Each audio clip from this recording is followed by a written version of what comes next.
Hello students.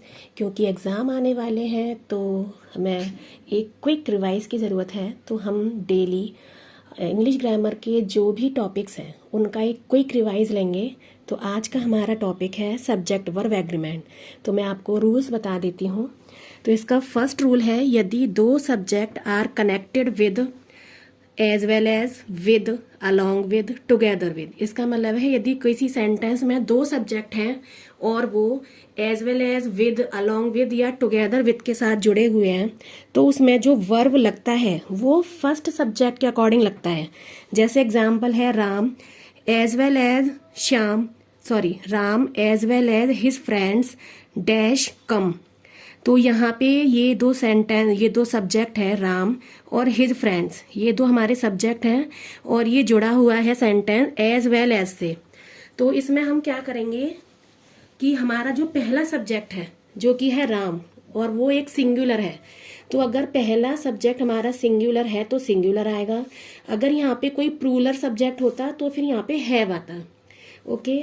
Second rule है, यदि किसी सेंटेंस में नीदर नॉर ईदर और नॉर या और लगा हुआ है तो उसमें जो हमारा वर्ब लगेगा वो सेकंड सब्जेक्ट के अकॉर्डिंग लगेगा। जैसे neither Ram nor his friends have come. तो अब यहाँ पे राम और हिज फ्रेंड्स ये दो सब्जेक्ट हैं और ये नीदर नॉर के साथ जुड़े हैं। ईदर और के साथ भी जुड़े हो सकते थे, नॉर और के साथ भी जुड़े हो सकते थे। चारों ही सिचुएशन में हम ये यहाँ पे वर्ब लगाएंगे वो सेकंड सब्जेक्ट के अकॉर्डिंग लगाएंगे। अब यदि हमारा सेकंड सब्जेक्ट प्लूरल है तो यहाँ पे प्लूरल वर्ब लगेगी। यदि सेकंड सब्जेक्ट हमारा सिंगुलर है तो सिंगुलर वर्ब लगेगी। थर्ड रूल है, यदि किसी सेंटेंस में neither either each every everyone nobody none somebody someone any anybody anyone anything ऐसे सारे वर्ड्स आ रहे हैं तो हम वहाँ पे सिंगुलर वर्ब, हमेशा सिंगुलर वर्ब का यूज करना है। हमें कुछ और देखना ही नहीं है। ये वाले वर्ड आए नीदर ईदर यहाँ पे अकेले आने चाहिए, क्योंकि यदि नीदर ईदर नॉर और के साथ आ रहे हैं तो उसका रूल डिफरेंट है। नीदर ईदर यदि अकेले आए और या फिर ईच एवरी या इनमें से कोई वर्ड आता है तो हमारा जो वर्ब लगता है ऑलवेज सिंगुलर लगता है। ओके। फोर्थ रूल है हमारा, कलेक्टिव नाउन के साथ हमेशा सिंगुलर वर्ब लगता है। यदि किसी हमारे सेंटेंस में कोई कलेक्टिव नाउन है तो वहां पे हमेशा सिंगुलर वर्ब आएगा। फिफ्थ रूल है, यदि किसी सेंटेंस में द का यूज एक बार हो रहा है तो फिर सिंगुलर वर्ब लगेगी, क्योंकि वो ऐसा माना जाता है ये दो पोइट और सिंगर ये कोई एक ही इंसान है जो पोइट भी है और सिंगर भी है। तो अब ये एक माना जाएगा तो यहाँ पे सिंगुलर लगेगी। लेकिन यदि पोइट और सिंगर दोनों के पहले दा है, इसका मतलब है पोइट एक अलग इंसान है, सिंगर एक अलग इंसान है, तो अब ये दो ट्रीट होंगे और दो इंसान होने की वजह से यहाँ पे प्लूरल वर्ब आएगी। ओके। जो भी नाउन अनकाउंटेबल होते हैं उनके साथ हमेशा सिंगुलर वर्ब आती है, क्योंकि जब वो नाउन काउंट ही नहीं हो सकते तो उनका प्लूरल नहीं बन सकता। तो वहां पे प्लूरल वर्ब नहीं आ सकती, इसलिए अनकाउंटेबल नाउन के साथ हमेशा सिंगुलर वर्ब आती है। ओके। जब when a plural noun refers to a singular noun, कुछ चीजें कुछ वर्ड्स ऐसे होते हैं जो हमें लगता है कि देखने में कि ये प्लूरल हैं। जैसे मैंने बोला कि मेरे पास 600 रुपए हैं तो आपको लगेगा कि 600 तो 1 से ज्यादा है तो ये प्लूरल ट्रीट होने चाहिए, लेकिन ऐसा नहीं है। ये एक सिंगल यूनिट को शो करते हैं। जैसे कि हमारे 600 रुपीज हो गए, या कोई दूरी है जैसे मैंने बोला कि 10 किलोमीटर की दूरी, तो तुम्हें लगेगा कि 1 किलोमीटर से ज्यादा है तो प्लूरल होना चाहिए, लेकिन ऐसा नहीं है। 10 माइल्स हुआ, 30 मिनट जैसे हम बोलते हैं 30 मिनट्स हो गए किसी काम को, तो आपको ये लग सकता है भाई 30 मिनट्स तो एक से ज्यादा है तो प्लूरल ट्रीट होना चाहिए, लेकिन नहीं। इस टाइप की चीजें हमेशा सिंगुलर नाउन की तरह यूज किया जाता है और इनमें सिंगुलर वर्ब आती है। जैसे 600 rupees is a small amount, 10 miles is a long distance, 30 minute is enough for me to do this task. Okay students. Next rule है हमारा, जो भी हमारी पेयर वाली चीजें होती हैं, पेयर वाली चीजों का मतलब है कि दो सेट होंगे तभी वो कंप्लीट होगी। जैसे हमारी सीजर्स है, अब सीजर्स में दो पलरे इस टाइप से होते हैं, वो उसके बिना इनकम्प्लीट है।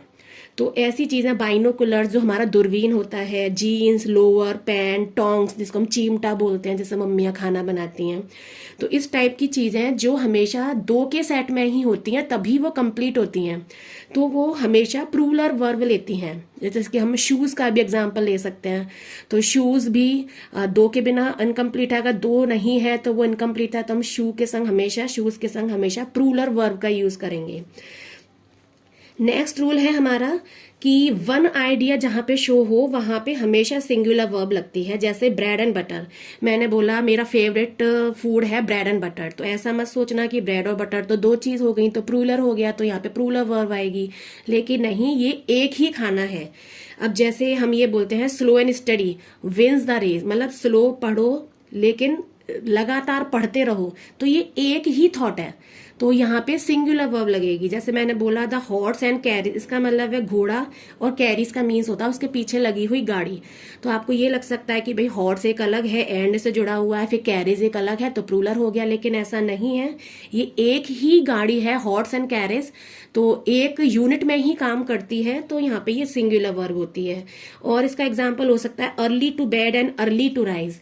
देखा जाए तो इसमें भी हमें लग रहा है कि एक कॉन्सेप्ट ये है कि जल्दी सो, एक कॉन्सेप्ट ये है कि जल्दी उठो, तो ये तो मैं लग सकते हैं कि प्लूरल है, लेकिन नहीं, ये भी हमेशा सिंगुलर ट्रिक, क्योंकि ये एक थॉट है। 2 and 2 makes 4, 2 और 2 4 बनाते हैं, तो ये भी एक थॉट है, या आप कोटेशन कह लो या जैसे भी है, मतलब एक थॉट होता है कि 2 and 2 makes 4, तो ये सिंगुलर ट्रेट होगा। ट्रुथ एंड नॉन वायलेंस, जैसे कि गांधी जी ने कहा था कि ट्रुथ और नॉन वायलेंस अच्छा है, मतलब ऐसे रहना चाहिए, तो उनका ये एक थॉट था, विचार था उनका, तो ये सारी चीजें सिंगुलर वर्ब ट्रीट होती हैं। ओके, नेक्स्ट रूल है जितने भी many, several, both, a few, ये सारे प्लूरल ट्रीट होते हैं, क्योंकि मैनी का मतलब होता है बहुत सारे, सेवरल का मीन्स भी वही होता है कि मतलब 5-6 इस टाइप से, बोथ का मतलब होता है 2, अ फ्यू का मतलब होता है कुछ, एक से ज्यादा ही होंगे तो ये प्लूरल वर्ब की तरह यूज होंगे। लेकिन मच, लिटिल, क्योंकि ये हमेशा मच और लिटिल जो है वो अनकाउंटेबल नाउन के साथ यूज होते हैं, और हमने अभी पेचिया पढ़ा था कि अनकाउंटेबल हमेशा सिंगुलर वर्ब लेता है, तो इसके साथ सिंगुलर वर्ब आएगा। ओके, अब नेक्स्ट रूल है हमारा, कुछ स्पेलिंग्स ऐसी होती हैं जिसमें एस लगा होता है, तो ऐसा नहीं समझना चाहिए कि एस लगा है तो प्लूरल वर्ब इसके आगे आएगी, ऐसा नहीं है। इनके संग हमेशा सिंगुलर वर्ब आती है, क्योंकि ये वाले जो एस लगे हुए हैं ये इनकी पर्सनल, मतलब खुद की स्पेलिंग में लगे हुए एस हैं, हमने इनको प्लूरल नहीं बनाया है, ये इनकी स्पेलिंग वाला एस है। जैसे कि न्यूज में ऐसा नहीं कि वो सिंगुलर है तो न्यू हो गया, और प्लूरल बनाना है तो न्यूज हो गया, वो इसकी स्पेलिंग का न्यूज है, अपनी स्पेलिंग का ही एस है। मीजल्स एक बीमारी है, वो उसकी स्पेलिंग में एस आ रहा है, हमने अलग से नहीं लगाया है, तो ये हमेशा सिंगुलर ट्रीट होते हैं। आई होप बच्चों आपको सब समझ में आया होगा। अब हम इससे रिलेटेड एक वर्कशीट करते हैं, मैंने एक वर्कशीट बनाई है, लेकिन मेरी वीडियो को थोड़ा पॉज करके आप इसको पहले खुद ट्राई कीजिए, पहले मेरे रूल्स को रिवाइज कीजिए, 2 बार मेरी वीडियो देखिए, फिर जब आपको याद हो जाए तो मेरी वर्कशीट करने का कोशिश कीजिए, फिर अभी हम 2 मिनट में डिस्कस करेंगे कि आपने कितने ठीक किए हैं कितने नहीं किए, आप चेक कर सकते हैं। Okay,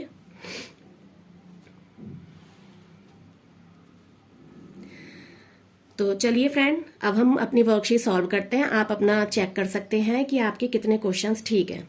Mrs Ganguly, a teacher and motivator dash arrived. Mrs Ganguly जो कि एक टीचर एंड मोटिवेटर है, अब ये किसी एक पर्सन के बारे में बात हो रही है, तो यहाँ पे आएगा आपका हैज। ओके, उमंग एंड और नताशा डैश डन दिस। उमंग और मैंने बताया था कि जब ईदर और, नीदर, नॉर और नॉर इनके साथ जुड़ा हो तो हम किसके साथ जोड़ते हैं, बाद वाले सब्जेक्ट के अकॉर्डिंग। अगर बाद वाला सब्जेक्ट सिंगुलर है तो सिंगुलर, प्लूरल है तो प्लूरल। अब बाद वाला सब्जेक्ट नताशा जो कि एक सिंगुलर है, तो हम यहाँ पे सिंगुलर वर्ब हैज का यूज करेंगे। Neither Tanya nor Manya dash called for the meeting. अब यहाँ पे नीदर और नॉर के साथ जुड़ा हुआ है तो बाद वाले सब्जेक्ट के अकॉर्डिंग लगेगा, तो हम यहाँ पे बाद वाला सब्जेक्ट क्योंकि सिंगुलर है तो हम वॉज का यूज करेंगे। Each guest has dash given a return gift. Each every everyone इस टाइप के वर्ड यदि आते हैं तो सिंगुलर वर्ब लगता है, तो यहाँ पे लगेगा वॉज। द आर्मी, क्योंकि आर्मी एक कलेक्टिव नाउन है और मैंने बताया था कलेक्टिव नाउन हमेशा सिंगुलर होते हैं, तो यहाँ पे आएगा has. Neither the bride nor the guest, अब नीदर नॉर के साथ यदि जुड़ा होता है तो बाद वाले सब्जेक्ट जो कि है गेस्ट, इसके हिसाब से लगेगा, क्योंकि ये प्रूलर है तो यहाँ पे हमारी प्रूलर वर्ब हैव लगेगा। The girls and the boy dash done the cleaning, the girls and the boy, अब यहाँ पे जो द है वो दोनों के साथ लगा हुआ है, इसका मतलब गर्ल्स अलग हैं बॉयज अलग हैं, तो यहाँ पे दो अलग अलग हैं तो ये प्रूलर बन गए, तो यहाँ पे हमारा हैव का यूज होगा। The president and the vice president, यहाँ पे वही कॉन्सेप्ट है द, क्योंकि दोनों के साथ लगा है, इसका मतलब ये कोई दो अलग अलग पर्सन है, तो यहाँ पे प्रूलर वर्ब आर लगेगी। द सिंगर एंड म्यूजिशियन, अब यहाँ पे द का यूज केवल एक बार है, कोई एक ही बंदा है जो कि सिंगर भी है और म्यूजिशियन भी है, सिंगुलर ट्रीट होगा यहाँ पे, क्योंकि ये माना जाएगा कि ये एक ही है। एवरीवन एवरीबडी इस टाइप के हमेशा सिंगुलर होता है, तो वॉज का यूज होगा। The captain as well as his team players, यदि कोई दो सब्जेक्ट जो कि कैप्टन और हिज टीम प्लेयर्स हैं वो एज वेल एज के साथ जुड़े हैं, तो फर्स्ट वाले सब्जेक्ट के अकॉर्डिंग लगता है, तो फर्स्ट सब्जेक्ट यदि हमारा सिंगुलर है तो सिंगुलर वर्ब, फर्स्ट सब्जेक्ट हमारा प्रूलर है तो प्रूलर वर्ब, तो हमारा यहाँ पे सिंगुलर है क्योंकि कैप्टन, तो इसलिए यहाँ पे वॉज लगेगा। ओके। मैनी स्टूडेंट्स, मैनी का मतलब होता है बहुत सारे, तो यहाँ पे तो हमारा प्रूलर ही लगेगा स्टडी।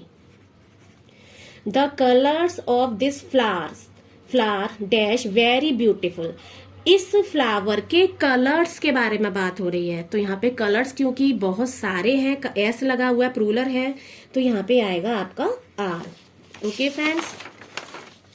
माई बाइनोकुलर्स, अब बाइनोकुलर्स तो ऐसा होता है जिसमें दो ऐसे पॉइंट लगे होते हैं जिसके बिना वो कंप्लीट नहीं है, हम एक बाइनोकुलर से दूर की चीजें नहीं देखते हैं, वो पूरा दो का सेट होता है, तो जो भी चीजें ऐसी होती हैं जो दो के बिना कंप्लीट नहीं है वो हमेशा एस के साथ आती हैं और उनमें लगने वाला वर्ब हमेशा प्रूलर आता है, तो उस हिसाब से यहाँ पे आर आएगा।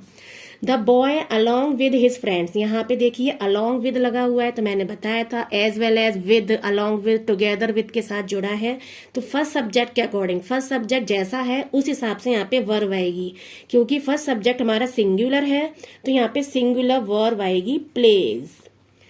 ईदर द स्टूडेंट और हिज पेरेंट्स, ईदर और के साथ जुड़ा है तो बाद वाले सब्जेक्ट के अकॉर्डिंग बाद वाला सब्जेक्ट हमारा प्रूलर है, क्योंकि यहाँ पे एस लगा है तो यहाँ पे प्रूलर वर्ब आएगी।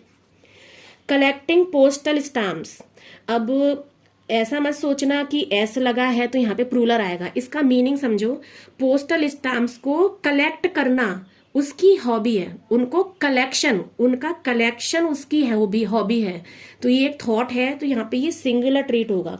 केवल पोस्टल स्टाम्प्स होता तो यहाँ पे हम प्रूलर लगाते क्योंकि एस लग रहा है, लेकिन पोस्टल स्टाम्प्स को कलेक्ट करना उसकी हॉबी है, तो ये सिर्फ एक ही विचार है उसका, तो यहाँ पे इसका यूज होगा। The shirt of different colours, अलग अलग कलर्स की, अब यहाँ पे भी आपको कंफ्यूजन हो सकता है कि एस लगा हुआ है तो प्रूलर माना जाएगा, लेकिन उसके कॉन्सेप्ट को समझिए। डिफरेंट कलर्स की शर्ट, केवल एक शर्ट के बारे में यहाँ पे बात हो रही है, तो यहाँ पे एज आएगा। ईच एंड एवरी लर्नर, क्योंकि ईच आ रहा है तो हमें कुछ सोचना ही नहीं है, यहाँ पे सिंगुलर वर्ब आएगी जो कि है नीड्स, क्योंकि प्रेजेंट इंडेफिनिट में एस वाला सिंगुलर वर्ब के साथ यूज होता है। माई सिजर्स, इसमें ही वही कॉन्सेप्ट, सिजर दो से ही कंप्लीट होती है, हम एक सिजर के एक पार्ट से नहीं काट सकते, तो दो के बिना वो नहीं होगी, तो ये हमेशा प्रूलर ट्रीट होती है, तो यहाँ पे हैव आएगा। ओनली नीदर आया है, नीदर नॉर ईदर और का कॉन्सेप्ट अलग है जिसमें हम बाद वाले सब्जेक्ट के अकॉर्डिंग वर्ब फिट करते हैं, लेकिन यहाँ पे ओनली नीदर है, तो नीदर ईदर अगर अकेले आए तो वहां पे सिंगुलर वर्ब लगती है हमेशा singular, has. The leader and orator, यहाँ पे भी क्योंकि द एक के साथ है तो ये एक ही बंदा है जो कि लीडर भी है और ऑरेटर भी है, तो इसलिए यहाँ पे सिंगुलर वर्ब आएगी। माई फ्रेंड एंड गाइड, मेरा फ्रेंड और गाइड इज हियर, इसमें भी क्योंकि मेरा फ्रेंड भी है और वो गाइड भी है, लेकिन वो एक ही है, अगर यहाँ पे अलग अलग दिखाना होता एंड द गाइड आता, क्योंकि ताकि मालूम पड़े कि ये अलग अलग बंदे हैं, लेकिन यहाँ पे ये एक ही बंदे हैं। ईदर डैनियल और डेविड, ईदर और के साथ जुड़ा हुआ है तो हम क्या करेंगे, बाद वाले सब्जेक्ट के अकॉर्डिंग। डेविड हमारा बाद वाला सब्जेक्ट है जो कि सिंगुलर है, तो यहाँ पे मेक्स आएगा। सॉरी, मैंने एक मिस्टेक किया, माई फ्रेंड एंड गाइड नहीं, ठीक है, ओके, सही है हमारा इस। ठीक है, आई होप बच्चों आपको समझ में आया होगा। ये टॉपिक्स जो मैं आपको करा रही हूँ, ये 5th क्लास के लेवल को ध्यान में रखते हुए करा रही हूँ, ताकि बच्चों को कोई रिवाइज हो जाए एग्जाम टाइम के लिए। आई होप आपको पसंद आया होगा। यदि आपको कोई फीडबैक देना है तो आप दे सकते हैं, क्योंकि ये मेरी फर्स्ट वीडियो है, मैंने स्पेशली एग्जाम टाइम के लिए बनाई है, ताकि बच्चों को 5th क्लास के लेवल के बच्चों को ध्यान में रखते हुए, ताकि उनको हर कॉन्सेप्ट क्लियर हो जाए। Thank you.